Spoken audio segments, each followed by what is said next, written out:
Study ഹോളിഡേയ്സിന് പോയ ഞങ്ങളുടെ 10ാം ക്ലാസ്സുകാരെ NCCക്കാരെ എല്ലാം തിരിച്ചു വിളിച്ചിട്ട് പറഞ്ഞു, ഒരു കളിയുണ്ട്, നിങ്ങൾ പോയി കളിച്ചാൽ സ്കൂളിന് കുറച്ച് പൈസ കിട്ടും. അന്ന് ഒരു ഗോളിന് ഞങ്ങൾ ജയിച്ചു. ആ ഗോൾ അടിച്ചത് ഞാനായിരുന്നു. അപ്പോൾ അതാണ് ഞങ്ങളുടെ ഹോക്കി. എനിക്ക് ഒത്തിരി ഇഷ്ടമുള്ള കേരളത്തിലെ പ്ലെയർ എന്ന് പറയാനായിട്ടൊരു കെ ബിന്ദു. ഞാൻ കല്യാണം കഴിച്ചിരിക്കുന്നത് ഒരു ഹോക്കി താരത്തെയാണ്. എൻ്റെ ഹസ്ബൻഡ് സക്രിയക്കാട്ടിക്കാരൻ, മകനും ഒരു ഹോക്കി പ്ലെയറാണ്, ജോയൽ. അപ്പോൾ എനിക്ക് പറയാൻ സത്യം പറഞ്ഞാൽ I am proud to say I am a hockey player. എനിക്ക് ട്യൂസ്ഡേ ജോലിക്ക് പോകണമെങ്കിൽ മൺഡേ വൈകിട്ട് കളിച്ചില്ലെങ്കിൽ ആ എനർജി വരില്ല.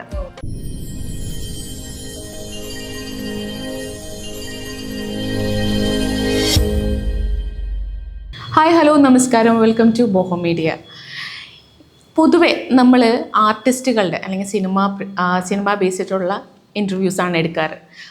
ഇന്ന് വളരെ വ്യത്യസ്തമായൊരു വ്യക്തിയാണ് നമ്മളുടെ കൂടെ ഉള്ളത്.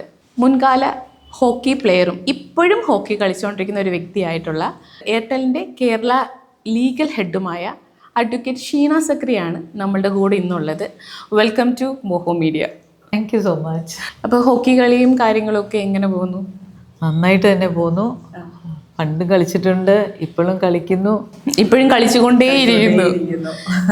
ഹോക്കി എന്ന് പറയുന്ന ഒരു ഗെയിം കേരളത്തിൽ ഏറ്റവും കൂടുതൽ പ്രചാരത്തിലുള്ളതല്ല. സത്യം പറഞ്ഞാൽ എന്നെ സംബന്ധിച്ച് നോക്കിക്കഴിഞ്ഞാൽ ഫുട്ബോൾ, ക്രിക്കറ്റ്, ഹോക്കിയെക്കുറിച്ച് വളരെ കേൾവി വളരെ കുറവാണ്. അങ്ങനെ തോന്നിയിട്ടുണ്ടോ എപ്പോഴെങ്കിലും? ഇല്ല, ഞങ്ങൾ ആക്ച്വലി ഞാനൊക്കെ കളിക്കാൻ തുടങ്ങിയത് 1989 ഹോക്കി സ്റ്റാർട്ട് ചെയ്യുന്നത്. അന്നൊന്നും ഞങ്ങൾക്ക് ഹോക്കിയെ പറ്റി ഞങ്ങൾക്ക് അറിയത്തുമില്ല, ഞങ്ങൾ കേട്ടിട്ടുമില്ല. നാഷണൽ ഗെയിമാണെന്ന് അറിയാം, കാരണം എന്തെങ്കിലും ജനറൽ ക്വസ്റ്റ്യനൊക്കെ ചോദിക്കുമ്പോൾ hockey is A national game അങ്ങനെ അറിയാമെന്നല്ലാതെ എന്താണ് ഹോക്കി, എങ്ങനെയാണ് ഇത് കളിക്കുന്നത്, അതൊന്നും അറിയില്ല. അപ്പം ഞങ്ങളിങ്ങനെ ഹോക്കിയിലോട്ട് വരാൻ കാര്യം എന്താ വെച്ചാൽ 10th പഠിക്കുമ്പോൾ 1989 10th പഠിക്കുന്ന സമയത്ത് സ്കൂളിന് ഗ്രാൻഡ് കിട്ടണമെങ്കിൽ ഒരു ഹോക്കി ടീം ഇറങ്ങണം എന്ന് പറഞ്ഞു. അപ്പം ഞങ്ങൾ NCCയിലുള്ള കുറച്ച് പിള്ളേർ, അന്ന് അന്നമ്മ ടീച്ചർ ഇപ്പം മരിച്ചുപോയി. അന്ന് അന്നമ്മ ടീച്ചറാണ് ഹോക്കി NCC ചെയ്യുന്നത്. അപ്പോൾ സ്റ്റഡി ഹോളിഡേയ്സിന് പോയ ഞങ്ങളുടെ 10ാം ക്ലാസ്സുകാരെ NCCക്കാരെ എല്ലാം തിരിച്ചു വിളിച്ചിട്ട് പറഞ്ഞു, ഒരു കളിയുണ്ട്, നിങ്ങൾ പോയി കളിച്ചാൽ സ്കൂളിന് കുറച്ച് പൈസ കിട്ടും. അപ്പോൾ ഞങ്ങളും ഹാപ്പിയായി. സ്കൂളിൽ എന്തെങ്കിലും നമുക്ക് ചെയ്യണമല്ലോ. അപ്പോൾ ഞങ്ങളെ 10 ദിവസത്തെ ഒരു ക്യാമ്പ് പോലെ ഞങ്ങൾക്ക് തന്നു. ശ്രീധർ ഷെനായ് സാറാണ് ഇവിടെ എറണാകുളം അല്ല, കേരളം മൊത്തം അറിയപ്പെടുന്ന ഒരു, ഞാനും കേട്ടിട്ടുള്ള ഒരു പേരാണ് ഷെനായ് സാറ് വന്നു. ഹോക്കി സ്റ്റിക്ക്, അന്നൊക്കെ ബാറ്റ് എന്നാണ് ഞങ്ങൾ പറയാ, പിന്നീടാണ് അത് ഹോക്കി സ്റ്റിക്ക് എന്നാണ് പറയേണ്ടതെന്ന് മനസ്സിലായത്. അപ്പോൾ സ്റ്റിക്ക് വന്നിട്ട് ഇങ്ങനെ ജസ്റ്റ് ഒരു ബോൾ വന്നിട്ട് തട്ടി പോയാൽ മതി, വേറെ ഒന്നും നിങ്ങൾ ചെയ്യേണ്ടെന്ന് പറഞ്ഞു. അങ്ങനെ ഞങ്ങൾ ഉദ്യോഗമണ്ഡൽ സ്കൂള്, ഫാക്ടിൻ്റെ സ്കൂളും ഞങ്ങളും കൂടെ ആലുവ സെറ്റിൽമെൻറ്റിൽ ഒരു ടൂർണമെൻറ്റ് വെച്ചു. 10 മിനിറ്റേ കളിച്ചോളൂ. ഇങ്ങനെ തട്ടിപ്പോയി. അന്ന് ഒരു ഗോളിന് ഞങ്ങൾ ജയിച്ചു. ആ ഗോൾ അടിച്ചത് ഞാനായിരുന്നു. അതാണ് ഞങ്ങളുടെ ഹോക്കി. അങ്ങനെ സ്റ്റാർട്ട് ചെയ്തതാണ്. പിന്നെ ഇങ്ങനെ ജയിച്ചത് കൊണ്ട് സ്കൂളിന് ഗ്രാൻഡും കിട്ടി, ടീം ഇറങ്ങിയപ്പം സ്കൂളിനുള്ള ബെനിഫിറ്റും കിട്ടി. അപ്പോൾ അത് കഴിഞ്ഞിട്ട് പിന്നെ എന്താ ചെയ്യേണ്ടത്? 10ാം ക്ലാസ്സിലാണ് പിന്നെ സമയത്ത് പിന്നെ അന്വേഷിച്ച് പിടിച്ച് ഷെനായ് സാറ് തന്നെ UC കോളേജാണ് അന്ന് ഹോക്കിക്കുള്ള ഒരു കോളേജ്. UC കോളേജിൽ കൊണ്ട് ചേർത്തു. അതിൻ്റെ ഇടയ്ക്ക് സമ്മർ ക്യാമ്പൊക്കെ ഉണ്ട്. കുറേ ഇഷ്ടംപോലെ ഹോക്കി പ്ലേയേഴ്സ് അപ്പം ഉണ്ടെന്ന് അന്നാണ് ഞങ്ങൾക്ക് മനസ്സിലാവുന്നത്. പക്ഷെ ഹോക്കി എന്നൊരു ഗെയിമിനോടൊരു ഇഷ്ടം തോന്നാൻ കാര്യം അത് ഇങ്ങനെ കണ്ടിന്യൂ ചെയ്ത് പോയതുകൊണ്ട്. ഈ 10ാം ക്ലാസ്സിൽ ഹോക്കി കളിച്ച് തുടങ്ങിയില്ലേ? അപ്പോൾ സ്റ്റേറ്റിലൊക്കെ കളിക്കാൻ തുടങ്ങിയത് എപ്പം തൊട്ടാ? ഞാൻ 1989 ആദ്യമായിട്ട് ഹോക്കി കളിച്ചത്. ഷെനായ് സാർ പറഞ്ഞ് UC കോളേജിൽ പോയി. ദൈവത്തിൻ്റെ കൃപ കൊണ്ട് 89 തന്നെ ജൂനിയർ നാഷണൽ കിട്ടി. നാഷണൽ അപ്പം തൊട്ട് കളിച്ചു തുടങ്ങി. 89 എൻ്റെ ആദ്യത്തെ ജൂനിയർ നാഷണൽ. ആ വർഷം തന്നെ വിമൻസ് നാഷണൽ കളിച്ചു. പിന്നെ ഡിസ്ട്രിക്റ്റിലാണ് ആദ്യം കളിച്ചു തുടങ്ങിയത്. ഡിസ്ട്രിക്റ്റിൽ നിന്ന് പോയി സെക്കൻഡ് ഇയർ മുതൽ സീനിയർ നാഷണലും കളിക്കാൻ തുടങ്ങി, MG യൂണിവേഴ്സിറ്റിയും കളിക്കാൻ തുടങ്ങി. പിന്നെ 1995 വരെ കളിച്ചു. 1995 ഒടുക്കമായപ്പോൾ ലോ കോളേജിൽ ഫൈനൽ ഇയർ വന്നപ്പോൾ ടീച്ചർമാർ പറഞ്ഞു, മതി നിർത്തിക്കോ, ഇനിയും പഠിത്തം കോൺസെൻട്രേറ്റ് ചെയ്യണം, അല്ലെങ്കിൽ പ്രൊഫഷണൽ പരിപാടി. അങ്ങനെ കളിയിൽ നിന്ന് പതുക്കെ ഒന്ന് മാറി. പിന്നെ ആഫ്റ്റർ ലോങ് 25 ഇയേഴ്സ് വീണ്ടും സ്റ്റാർട്ട് ചെയ്തു. എന്നെ സംബന്ധിച്ച് ഹോക്കി എന്ന് പറയുമ്പോഴത്തേക്ക് ഞാൻ നേരത്തെ പറഞ്ഞതും എനിക്ക് വലിയ പ്രചാരത്തിലില്ലാത്ത ഒരു ഗെയിമാണ് കേരളത്തിൽ എന്ന് പറയാൻ കാരണം എന്ന് വെച്ച് കഴിഞ്ഞാൽ, ഇപ്പം ഞാനും അത്യാവശ്യം ഹോക്കിയൊക്കെ കണ്ടുകൊണ്ടിരിക്കും. ബാള് തട്ടി ഇങ്ങനെ പോകുന്ന ഒരു നമ്മുടെ മനസ്സിൽ പോകുന്ന ഒരു പേരെന്ന് വെച്ച് കഴിഞ്ഞാൽ ധ്യാൻചന്ദ്, ധൻരാജ് പിള്ള, PR ശ്രീജേഷ്, ഇവരെ മാത്രമേ സത്യം പറഞ്ഞാൽ എനിക്കറിയുള്ളൂ. ഇപ്പം ഒരു ഇൻസ്പിറേഷൻ എന്നും പറഞ്ഞുകൊണ്ട് ഷീന ചേച്ചിക്ക് അറിയാൻ പറ്റുന്ന അല്ലെങ്കിൽ ഷീന ചേച്ചിക്ക് പറയാൻ പറ്റുന്ന ഒരാളാരാണ് ഈ ഹോക്കിയിൽ എന്നുള്ളത്? അങ്ങനെ ചോദിച്ച ഇൻസ്പിറേഷൻ കുറേ പേരുണ്ടായിട്ടുണ്ട്. ധ്യാൻചന്ദ് ഒക്കെ നമ്മൾ ഇങ്ങനെ ഹോക്കിയുടെ ദൈവം ആണെന്നുള്ളതാണ് നമുക്കറിയുന്നത്. ഈ ധൻരാജ് പിള്ള സാറൊക്കെ കളിക്കുന്ന കാലത്ത് ഞങ്ങളൊക്കെ ഹോക്കി അഡ്മയർ ചെയ്യുന്ന ഒരു ടൈമാണ്. ഇപ്പം ഞങ്ങൾ വീണ്ടും കളിക്കാൻ തുടങ്ങിയപ്പോൾ ഞങ്ങൾ കളിക്കാൻ പോകുന്ന ടൂർണമെന്റിൽ പുള്ളി വേറെ ടീമിൽ വന്ന് കളിക്കുന്ന സാഹചര്യം വരെ ഉണ്ടായിട്ടുണ്ട്. അപ്പോൾ അങ്ങനെ ഒരു അഡ്മിറേഷൻ അവിടെ ഉണ്ട്. പിന്നെ PR ശ്രീജേഷ് വരുന്നതിന് മുന്നേ എറണാകുളത്തു നിന്ന് ഞങ്ങളുടെ ബാച്ചിൽ നിന്ന് ദിനേശ് നായിക് എന്ന് പറഞ്ഞിട്ട് ഞങ്ങളുടെ കൂടെ കളിക്കുന്ന ഒരാൾ ഒളിമ്പ്യനാണ് ഹോക്കി കളിക്കുന്നത്, ദിനേശ് നായിക്.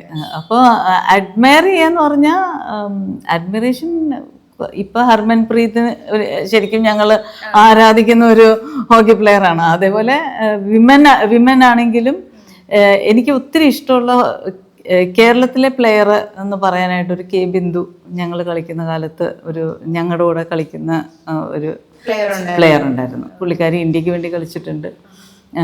അന്ന് ജൂനിയർ ഇന്ത്യ കളിച്ചിട്ടുണ്ട്. പിന്നെ ഏറ്റവും കൂടുതൽ ആരാധന തോന്നിയിരിക്കുന്നത് ധൻരാജ് പിള്ളയോട് തന്നെയാണ്. എങ്ങനെയാ കളിക്കണേന്ന് അറിയില്ല, ഭയങ്കര വണ്ടർഫുള്ളായിട്ട് കളിക്കും. നമ്മൾ ഇഷ്ടം തോന്നുന്ന ഒരു വ്യക്തിത്വമാണ് പുള്ളി.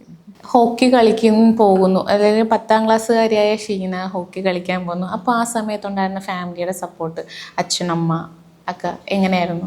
ശരിക്കും പറഞ്ഞാൽ ഞാൻ എൻ്റെയൊക്കെ ചെറുപ്പകാലം എന്ന് പറഞ്ഞാൽ ഞങ്ങൾ ഐലൻഡ് വില്ലിംഗ്ടൺ ഐലൻഡ് കേട്ടിട്ടുണ്ടോ? വില്ലിംഗ്ടൺ ഐലൻഡിലാണ് ഞങ്ങൾ താമസിക്കുന്നത്. ബിക്കോസ് എൻ്റെ പേരൻസ് രണ്ടുപേരും കൊച്ചിൻ പോർട്ടാണ്. പപ്പ മിലിറ്ററി റിട്ടയർഡ്, പക്ഷെ കൊച്ചിൻ പോർട്ടിൽ.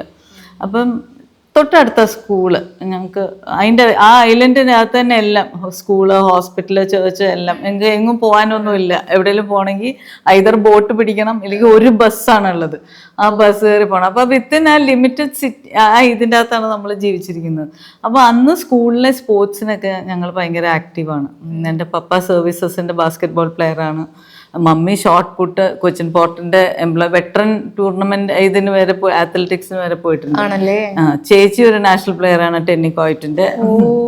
അനിയത്തി സെൻട്രൽ സാസിലെ സ്പോർട്സ് താരമാണ്. ഫാമിലിയാണ്.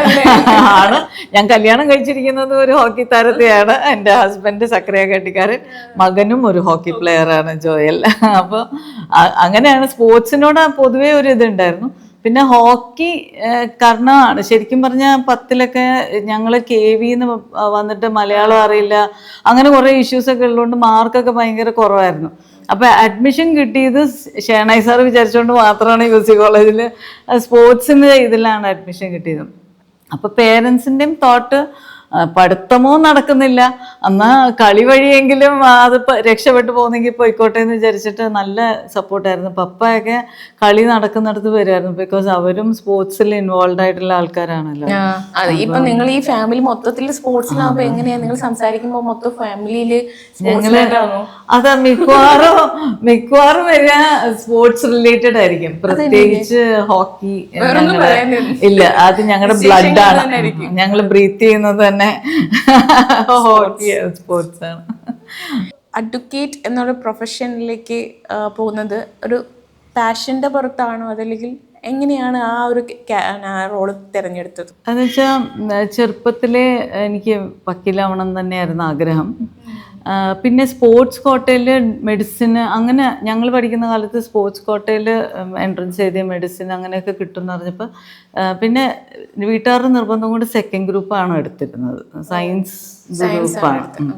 അപ്പോൾ ഞങ്ങളുടെ പ്രീ ഡിഗ്രി സയൻസ് എല്ലാം, സ്പോർട്സുകാരെല്ലാം തേർഡ് ഗ്രൂപ്പ് എടുക്കുമ്പോൾ ഞാനും വേറൊരു കുട്ടി മാത്രമേ ഉണ്ടായിരുന്നുള്ളൂ സെക്കൻഡ് ഗ്രൂപ്പിൽ. അപ്പോൾ ആ സയൻസിൻ്റെ ഒരു ഇതുകൊണ്ട് ഒരു ഇച്ചിരി പ്രോബ്ലം വന്നിട്ടുണ്ട്. അതല്ലാതെ ബാക്കി എൻട്രൻസ് എഴുതി തന്നെയാണ്, എൻട്രൻസ് സ്പോർട്സ് കോട്ടയിൽ തന്നെയാണ് ലോയ്ക്ക് ചേർന്നത്. പാഷനും ഉണ്ടായിരുന്നു. എനിക്ക് തോന്നുന്നു ലോ കോളേജിൽ വന്നിട്ടും കളി കണ്ടിന്യൂ ചെയ്തിരിക്കുന്ന ഒരു വ്യക്തിയാണ് ഞാൻ. കാരണം ബാക്കിയുള്ളവരെല്ലാം UC കോളേജിലെ ഡിഗ്രി കണ്ടിന്യൂ ചെയ്തപ്പോൾ പ്രൊഫഷണലായിട്ട് പോയിട്ടും കളി കണ്ടിന്യൂ ചെയ്തിരിക്കുന്ന ഒരു വ്യക്തി ഞാനാണ്. അപ്പോൾ ഇഷ്ടം കൊണ്ട് തന്നെയാണ് ലോയ്ക്ക് പോയത്. അപ്പോൾ ഈ അഡ്വക്കേറ്റ് ആണ്, ഹോക്കി പ്ലെയർ ആണ്, ഇപ്പോഴും കളിച്ചുകൊണ്ടിരിക്കുന്ന ഒരു വ്യക്തിയും കൂടിയാണ് അല്ലേ, ഹോക്കി കളിച്ചുകൊണ്ടിരിക്കുന്നതാണ്. ഇപ്പോഴത്തെ സ്റ്റാറ്റസ് എന്താണ്? ഞാൻ കഴിഞ്ഞ മാസം കൂടെ കളിച്ചിട്ട് വന്നതേ ഉള്ളൂ. കഴിഞ്ഞ മാസം കൂടി എവിടെ? ബാംഗ്ലൂര് UTC എന്ന് പറഞ്ഞൊരു ക്ലബ്ബുണ്ട്, യുണൈറ്റഡ് തലശ്ശേരി സ്പോർട്സ് ക്ലബ്ബ്. അവരും കൂർഗ് ഹോക്സും കൂടെ നടത്തിയ ഒരു ടൂർണമെൻറ്റ് ബാംഗ്ലൂരുണ്ടായിരുന്നു. 40+, 35+ ഗ്രൂപ്പിൽ പോയി കളിച്ചിട്ട് 40+, 35+ ഏജ് ചോദിക്കാതിരിക്കാനല്ലേ? അതെ ഏജ് പറയില്ല. ഓക്കെ, എനിവേസ് എന്തായാലും ഇപ്പോഴും ഇപ്പോഴും കളിക്കുന്നുണ്ടല്ലോ, കണ്ടുപിടിക്കണം.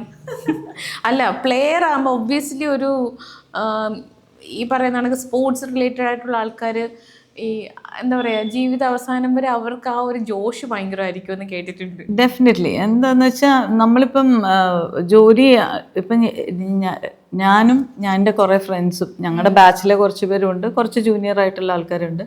ഞങ്ങൾ എവറി ഓൾട്ടർനേറ്റ് ഡേയ്സ് ഞങ്ങൾ പ്രാക്ടീസ് ചെയ്യുന്നുണ്ട് പറഞ്ഞാൽ അത് ശരിക്കും ഞങ്ങളുടെ ബ്ലഡിലുള്ളതാണ്. നമ്മൾ ഹോക്കി എന്ന് പറഞ്ഞാൽ എന്താ പറയുക, അതൊരു ശരിക്കൊരു ലഹരിയാണ്. It's a pleasure. എനിക്ക് പറയാൻ സത്യം പറഞ്ഞാൽ I am proud to say I am a hockey player. കാരണം അത്രയും നല്ലതായിട്ട് തന്നെ നമ്മൾ എല്ലാ ഫ്രണ്ട്ഷിപ്പും അങ്ങനെ തന്നെയാണ്. ഫ്രണ്ട്സ് എല്ലാവരും വരും, കളിക്കും. It gives us energy for next ഡേയിൽ. ചില ആൾക്കാർ പറയും എനർജി വരണമെങ്കിൽ എന്തെങ്കിലും കഴിച്ചാലൊക്കെയാണ് എനർജി വരാം. പക്ഷേ എനിക്ക് ട്യൂസ്ഡേ ജോലിക്ക് പോകണമെങ്കിൽ മൺഡേ വൈകിട്ട് കളിച്ചില്ലെങ്കിൽ ആ എനർജി വരില്ല. അപ്പം അതേപോലെ തന്നെ വെനസ്ഡേ ഇല്ലെങ്കിൽ തേഴ്സ്ഡേ പോകാനൊരു മൂഡ് ഉണ്ടാവില്ല. ആ രീതിക്കാണ് energy from hockey. Yes, definitely. ഈ ഇപ്പം കല്യാണം കഴിഞ്ഞു പോകുന്ന വീട്ടിൽ അപ്പം ആ ഒരു കാലഘട്ടത്തിൽ എനിക്ക് തോന്നുന്നത് പുറത്തേക്ക് ജോലിക്ക് പോവുക അല്ലെങ്കിൽ ഒരു പ്ലെയർ എന്ന് പറയുമ്പോഴത്തേക്ക് കുറച്ചൊക്കെ കല്ലുകടിയൊക്കെ ഫാമിലിക്കുള്ളിൽ ഉണ്ടാവും. എന്നാലും എങ്ങനെ ഉണ്ടായിരുന്നു ആ ഫാമിലിയിലെ സപ്പോർട്ട്? ആ ഫാമിലിയിലുള്ള സപ്പോർട്ട് എന്ന് പറഞ്ഞാൽ ഞാൻ കല്യാണം കഴിച്ചിരിക്കുന്ന ഒരു ഹോക്കി താരത്തെ തന്നെയാണ്. അപ്പോൾ ഹോക്കി അറിയുന്ന ഒരു ഫാമിലിയായിരുന്നു. അദ്ദേഹത്തിൻ്റെ ട്വിൻ ബ്രദറും ഹോക്കി പ്ലെയറാണ്, തോമസ് എന്നാണ് പേര്. അപ്പം ഞങ്ങളൊക്കെ ഒരുമിച്ച് ഒരു കാലഘട്ടത്തിൽ ഒരുമിച്ച് കളിച്ച ആൾക്കാരാണ്. സോ എനിക്കൊരു ഡിഫറെൻ്റ് ആയിട്ട് വേറൊരു വീട്ടിൽ പോകുന്നൊരു ഫീലിംഗ് ഉണ്ടായിരുന്നില്ല. ബിക്കോസ് ഹസ്ബൻഡ് ഉണ്ട്, ബ്രദർ ഒരു ഫ്രണ്ടിനെ പോലെ. സോ ഒരു അറിയാത്തൊരു വീട്ടിൽ പോകുന്നൊരു ഫീലിംഗ് നമുക്ക് ഉണ്ടായില്ല. I was most welcome there. അതുകൊണ്ട് ഒരു ഇഷ്യൂ ഉണ്ടായില്ല. സ്മൂത്തായിട്ട് പോകുന്നു. ഇടയ്ക്കിടയ്ക്ക് പറയാറുണ്ട്, ഞാനും കേട്ടിട്ടുണ്ടെന്ന് പറഞ്ഞ ഒരു പേരാണ് ഷേണായി എന്ന് പറയുന്ന സാറ്. ഷേണായി സാറ് ആരാണ്? ഇപ്പം നമ്മളിപ്പോൾ പറയുമ്പം ഹോക്കിയെക്കുറിച്ച് കേൾക്കുമ്പോൾ കൊച്ചിയിലൊക്കെ കേൾക്കുന്ന പേരായതുകൊണ്ട് എനിക്ക് അറിയാൻ പറ്റുന്നുണ്ട്. പക്ഷേ പലർക്കും അറിയില്ല ആരാ എന്താണെന്ന്. ഒന്ന് പറയാമോ ഷേണായി സാറിനെ കുറിച്ച്? ഷേണായി സാറിനെ കുറിച്ച് പറയാനാണെങ്കിൽ നമുക്ക് ശരിക്കും പറഞ്ഞ ഒരു അരമണിക്കൂറൊന്നും പോരാ. സാറെന്ന് പറയണത് അറിയപ്പെടുന്ന ഒരു ഹോക്കി കോച്ചാണ്, ദ്രോണാചാര്യനാണ്. സാറ് ആണ് ഇവിടെ ഇപ്പം എൻ്റെയൊക്കെ ഏജിൽ കളിക്കുന്ന പിള്ളേർ മുതൽ എനിക്ക് തോന്നുന്നു ഒരു 6 years ആയി സാർ ഇപ്പം മരിച്ചു പോയിട്ട്.